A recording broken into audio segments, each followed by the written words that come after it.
Hello, fifth class. This is your English grammar. Today I am going to start your new chapter. As you can see on your screen, this is your English grammar book. Open your books, all of you, and take a pencil with you also. Fine. Hello, class. This is your chapter number 12. The chapter of your book name is Kinds of Verbs. As you know very well, transitive verbs and intransitive verbs. तो होती क्या है transitive और intransitive? Transitive verbs तो वो होती हैं जो एक डायरेक्ट ऑब्जेक्ट के अकॉर्डिंगली वो काम करते हैं। जैसे अगर मैं बोलती हूँ शी रोट अ लेटर, कि उसने एक लेटर लिखा, डायरेक्ट ऑब्जेक्ट हो गया, लेटर लिखा है, और वर्ब यानी काम क्या किया उन्होंने, लिखने का काम किया है। और इंट्रांजिटिव वर्ब हमारा क्या होता है, there is no need for a direct object की जरूरत नहीं है, लेटर की नहीं है। जैसे शी रोट क्विकली, उसने जल्दी से लिखा, सिर्फ वर्ब है, यहाँ पे कोई ऑब्जेक्ट के बारे में बात नहीं हो रही है। जब किसी भी ऑब्जेक्ट के बारे में बात नहीं है, it means that is intransitive verbs.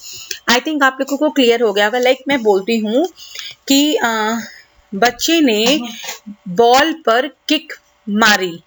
Okay, तो बॉल पर किक मारी है ना, तो हमारा ऑब्जेक्ट क्या है, बच्चे ने किसको किक मारी है, किक तो मारी है, यानी वर्ब हो गया हमारा किक, और मारी किसको है, किक, बॉल को मारी है। और अगर मैं बोलती हूं द बॉय किक्ड, बस, तो यहाँ क्या हो गया हमारा, अगर बॉल नहीं है, अगर हमारा ऑब्जेक्ट मिसिंग है, then it will be the example of our intransitive verbs. Okay, now a verb is a part of the speech which is used to indicate the state of being, जो हो रहा है, जिस तरीके से काम किया जा रहा है, like लिखना, पढ़ना, सोना, खाना, पीना, all are the verbs, क्रिया होती हैं ये, जब हमें किसी काम के होने का पता चलता है। आपने हिंदी सब्जेक्ट में भी किया होगा ना, तो यही आपके क्या होते हैं, एक्शन वर्ड्स होते हैं, और इन्हीं एक्शन वर्ड्स को वर्ब्स कहा जाता है। Like dance, eat, jump, by which you can express और टेल द वर्ड्स एक्शंस। ठीक है, तो most of the words are categorized as, उनको दो में डिवाइड किया जा सकता है। Like first one is transitive and next one is intransitive verbs. Like आपका ट्रांजिटिव के examples I have told you कि the man killed, what did the man kill, the sentence is not giving the complete sense कि आदमी ने मारा, क्या मारा नहीं मालूम हमें। समथिंग मस्ट बी एडेड, कुछ ऐड होना चाहिए यहाँ पर ताकि इसका मीनिंग बने। ओके,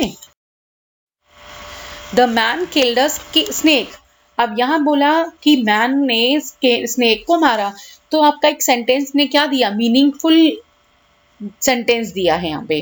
तो जब आपके सेंटेंस का मीनिंग निकल रहा है तो दैट इज कॉल्ड ट्रांजिटिव। और नेक्स्ट वाला देखिए, आपका इंट्रांजिटिव का एक एग्जांपल यहाँ पे दिया हुआ है, the plant grows, plant grow हो रहा है, बट क्या ग्रो कर रहा है वो कुछ नहीं मालूम हमें, तो it is not the meaningful sentence. तो यहाँ पर इसका मीनिंग नहीं निकल रहा है, it means that is intransitive verb, and it grows does not require any object. इसको मीनिंगफुल बनाने के लिए हमें does not require, इसमें किसी भी चीज की जरूरत नहीं है to make the sentence, ताकि वो मीनिंगफुल बने।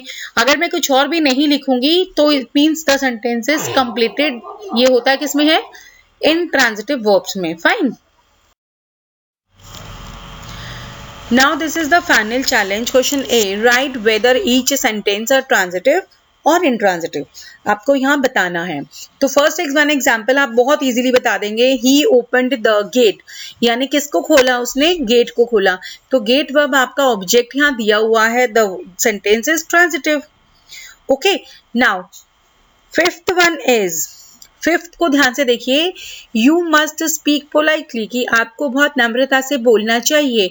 तो कुछ ऑब्जेक्ट किसी चीज के बारे में तो बात नहीं हो रही है यहाँ पे, तो ये हमारा क्या हो जाएगा, इंट्रांजिटिव वर्ब हो जाएगी। Fine, now question number B is, Write whether the verb in each of the following sentences is transitive or intransitive. तो फर्स्ट आपका एग्जाम्पल क्या है? The girl was crying whole day.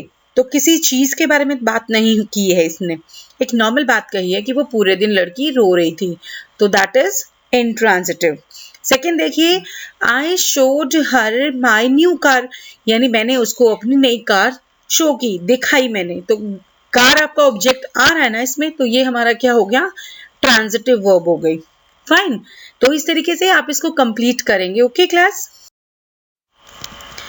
From this page you have to complete question number A and question number B.